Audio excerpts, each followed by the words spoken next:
السلام علیکم دوستو۔ کبھی رہبر دو عالم حضرت محمد صلی اللہ علیہ وآلہ وسلم کی امت ایسی ہوا کرتی تھی۔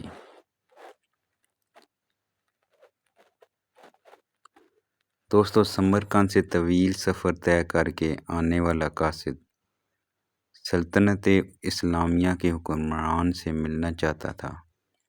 اس کے پاس ایک خط تھا جس میں غیر مسلم پادری نے مسلمان سپہ سالار قتیبہ بن مسلم کی شکایت کی تھی۔ پادری نے لکھا، ہم نے سنا تھا کہ مسلمان جنگ اور حملے سے پہلے قبول اسلام کی دعوت دیتے ہیں۔ اگر دعوت قبول نہ کی جائے تو جزیہ دینے کا مطالبہ کرتے ہیں، اور اگر کوئی ان دونوں شرائط کو قبول کرنے سے انکار کرے تو جنگ کے لیے تیار ہو جاتے ہیں۔ مگر ہمارے ساتھ ایسا نہیں کیا گیا اور اچانک حملہ کر کے ہمیں مفتو کر لیا گیا ہے۔ یہ خط سمرقند کے سب سے بڑے پادری نے اسلامی سلطنت کے فرمانروا عمر بن عبدالعزیز کے نام لکھا تھا۔ دمشق کے لوگوں سے شہنشاہ وقت کی قیامگاہ کا معلوم کرتے کرتے وہ قاصد ایک ایسے گھر جا پہنچا کہ جو انتہائی معمولی اور خستہ حالت میں تھا۔ ایک شخص دیوار سے لگی سیڑھی پر چڑھ کر چھت کی لپائی کر رہا تھا اور نیچے کھڑی ایک عورت گارا اٹھا کر اسے دے رہی تھی۔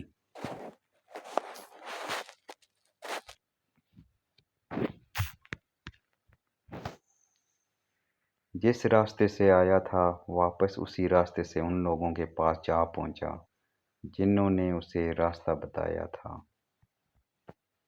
اس نے ان لوگوں سے کہا، میں نے تم سے اسلامی سلطنت کے بادشاہ کا پتہ پوچھا تھا، نہ کہ اس مفلوک الحال شخص کا جس کے گھر کی چھت بھی ٹوٹی ہوئی ہے۔ لوگوں نے کہا، ہم نے تجھے پتہ ٹھیک ہی بتایا تھا، وہی حاکم وقت عمر بن عبدالعزیز کا گھر ہے۔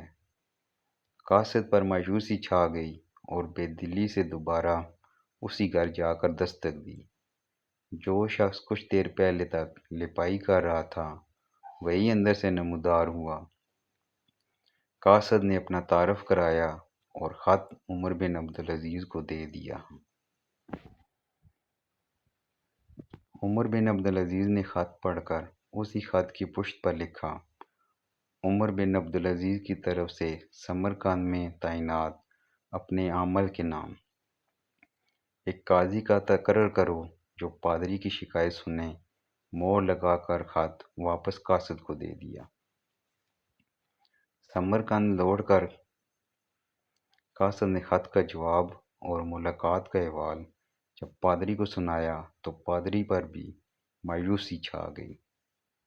اس نے سوچا، کیا یہ وہ خط ہے جو مسلمانوں کے اس عظیم لشکر کو ہمارے شہر سے نکال سکے گا؟ انہیں یقین تھا کاغذ کا یہ ٹکڑا انہیں کوئی فائدہ نہیں پہنچا سکے گا، مگر کوئی اور راستہ بھی نہ تھا۔ چنانچہ خط لے کر ڈرتے ڈرتے امیر لشکر اور حاکم سمرقند قتیبہ بن مسلم کے پاس پہنچے۔ قتیبہ نے خط پڑھتے ہی فوراً ایک قاضی کا تعین کر دیا جو اس کے اپنے خلاف سمرقندیوں کی شکایت سن سکے۔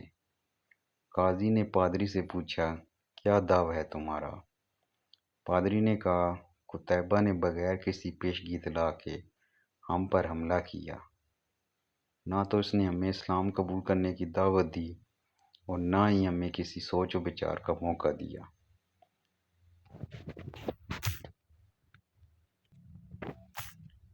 قاضی نے قتیبہ کو دیکھ کر پوچھا، کیا کہتے ہو تم اس دعویٰ کے جواب میں؟ قتیبہ نے کہا، قاضی صاحب، جنگ تو ہوتی ہی فریب اور دھوکہ ہے۔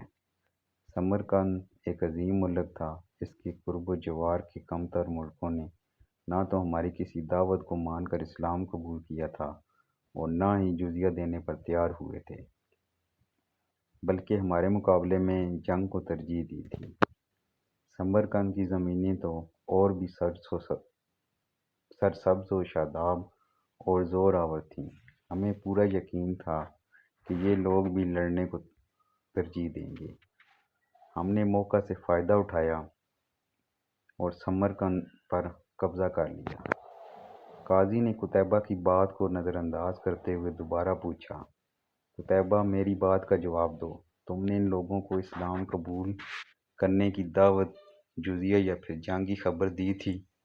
قتیبہ نے کہا، نہیں قاضی صاحب، میں نے جس طرح پہلے ہی عرض کر دیا ہے کہ ہم نے موقع سے فائدہ اٹھایا تھا۔ قاضی نے کہا، میں دیکھ رہا ہوں کہ تم اپنی غلطی کا اقرار کر رہے ہو، اس کے بعد تو عدالت کا کوئی اور کام رہ ہی نہیں جاتا۔ اللہ نے اس دین کو فتح اور عظمت تو دی ہے عدل و انصاف کی وجہ سے، نہ کہ دھوکہ دہی اور موقع پرستی سے۔ میری عدالت یہ فیصلہ سناتی ہے کہ تمام مسلمان فوجی اور ان کے عہدیداران بما اپنے بیوی بچوں کے اپنی ہر قسم کی املاک اور مال غنیمت چھوڑ کر سمرقند کی حدوں سے باہر نکل جائیں۔ سمرقند میں کوئی مسلمان باقی نہ رہنے پائے۔ اگر ادھر دوبارہ آنا بھی ہو تو بغیر کسی پیشگی اطلاع و دعوت کے اور 3 دن کی سوچ و بچار کی مہلت دیے بغیر نہ آیا جائے۔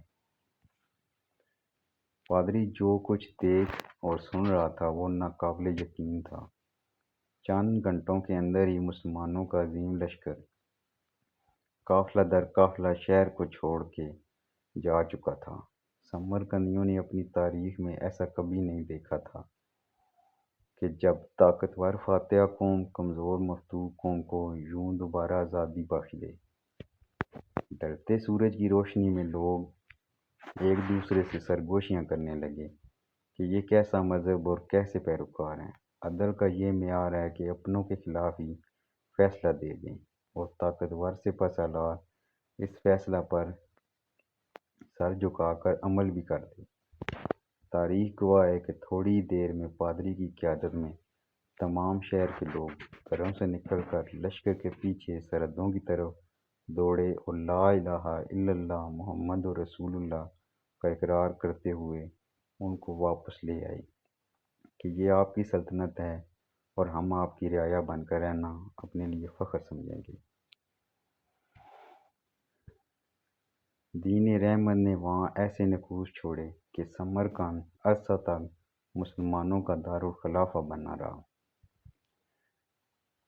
کبھی رہبر دو عالم حضرت محمد صلی اللہ علیہ وآلہ وسلم کی امت ایسی ہوا کرتی تھی۔ اگر ویڈیو انفارمیٹیو لگی ہو تو پلیز چینل کو سبسکرائب کر دیں۔